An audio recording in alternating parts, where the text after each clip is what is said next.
Hi everyone! Today Tongyu and I will be discussing our recent project using comparative peer review to evaluate designs through user preferences, which was completed in collaboration with Laura, Ezra, and Jeff at Brown University. So why is peer review important? Peer review has been used in both online and offline classrooms to gather feedback, increase motivation, inspire creativity, and even lessen instructor grading loads, especially for design-based tasks which lack definitive rubrics. To explore the nuances and quality of peer feedback, we developed UX Factor, a peer grading platform that aims to characterize the behavior of peer reviews and the consistency of the ranking models used to aggregate these reviews. UX Factor was deployed in a Brown University computer science course on designing user interfaces and user experiences. We had 120 students and 13 teaching assistants use the platform for comparative peer grading across 4 major projects that span different aspects of UI/UX. For the sake of simplicity today, we will only be focusing on one of these projects, redesign. In this project, students were asked to identify flaws in an existing interface, create low-fidelity and high-fidelity prototypes for various screen sizes, and build a responsive website based on those prototypes. For each project, UX Factor asked students a series of questions which were designed to aid in gathering meaningful comparisons and eliciting useful feedback. Informed by prior literature that suggests that rubrics with parallel sentence structure, clear wording, and specificity led to lower grading variance, we designed rubric questions with these ideas in mind. For the redesign project, we asked a total of 5 questions which focused on the topics of usability, visual design principles, low fidelity and high fidelity prototypes, and style guides. Now, you might have been wondering how and where these questions were asked, and that's where the UX Factor system itself comes in. After the submission deadline, the students were asked to log into UX Factor to view and compare peer submissions. When logged in, students were shown a pseudo-random pair of submissions, as you can see on the left side, and a list of questions on the right. Each question was asked in a sliding scale format where each end represents a preference towards either submission A or submission B. We determined that utilizing a Likert scale from -2 to +2 for the rubric questions was the most effective in creating variation in data, but not so much that extreme values would rarely be chosen by the users. After all feedback is collected, a ranking model is usually used to synthesize the pair judgment scores into relative orderings. Since there are so many possibilities, we explored several qualities that could characterize a good ranking model. The first is consistency, so we want to know how consistent the model rankings are to rater preferences. To explore this, we computed the mean square errors between the model rankings for pairwise comparisons against their actual rater scores. The next property is understandability. So typically, as ranking models form more complex, they also gain greater accuracy at the expense of understandability. However, since understanding of algorithms can directly impact how people make decisions, we also compare complexity between the models. And lastly, we also measure how sensitive each model is.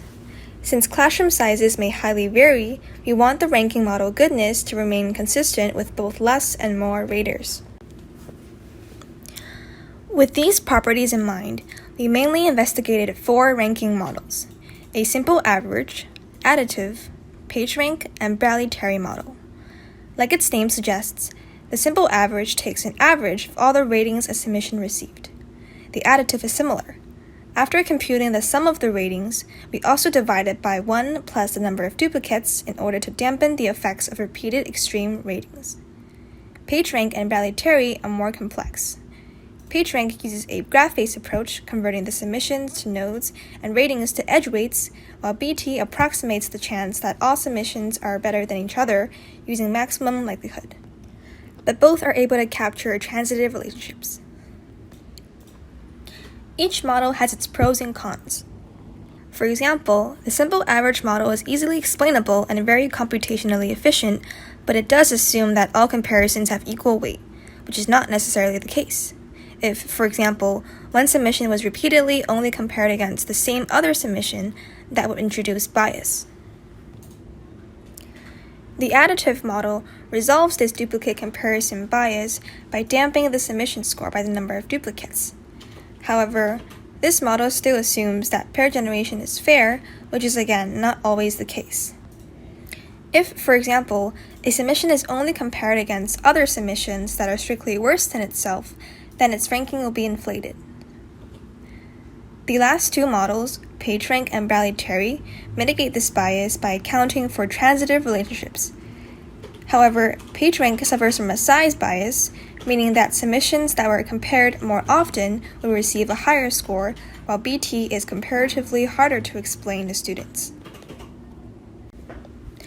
So, with this in mind, we can begin filling in this chart comparing the 4 different models via these 3 properties.